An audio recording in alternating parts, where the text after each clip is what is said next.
the Ocean State setting a new record for the number of daily COVID cases. One of the people who is now testing positive is the Lieutenant Governor, Sabina Matos. 12 News reporter Kayla Fish joins us live in East Providence with the latest on that.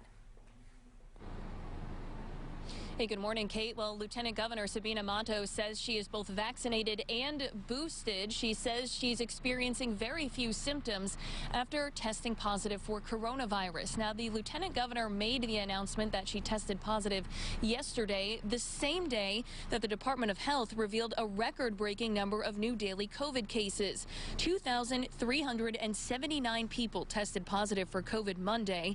That breaks the previous high that was recorded just last week, as the state continues to deal with a holiday COVID surge fueled by the Omicron variant. Now, while COVID cases are well above the same day last year, hospitalizations are at about 60% compared to this time in 2020.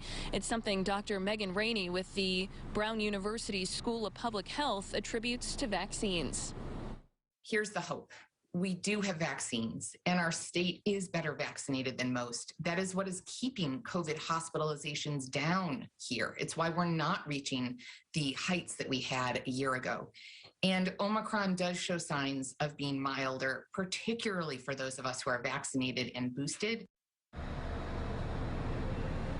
All right, so there are a number of community-based COVID vaccine clinics happening throughout the state today, including where we're live here this morning in East Providence, as well as Pawtucket, Newport, Westerly, and some other places. You can find more information on how to sign up to get the shot today if you need one by visiting our website, WPRI.com. In the meantime, we're also learning that Providence is updating its COVID policies. We'll have more on that coming up in the next half hour.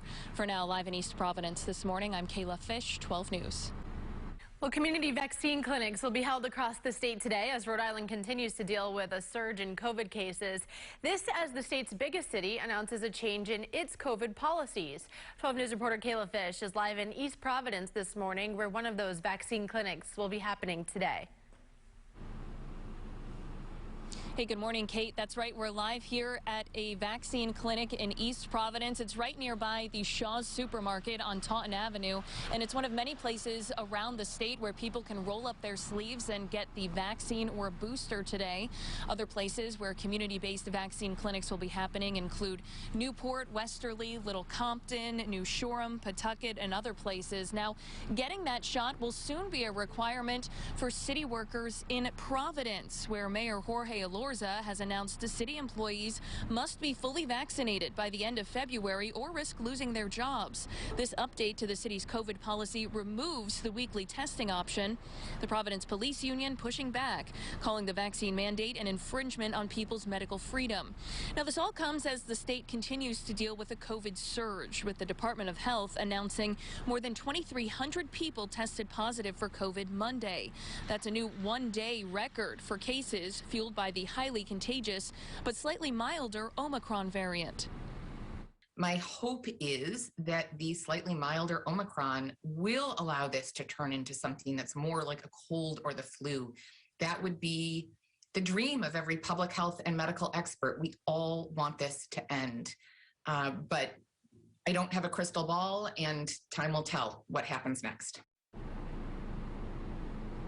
Now, today's vaccine clinic happening behind me here in East Providence runs from 9 in the morning until 3 p.m.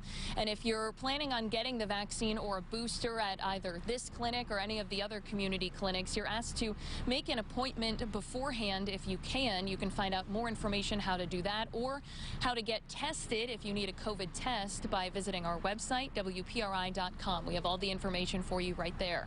We're live in East Providence this morning. I'm Kayla Fish, 12 News.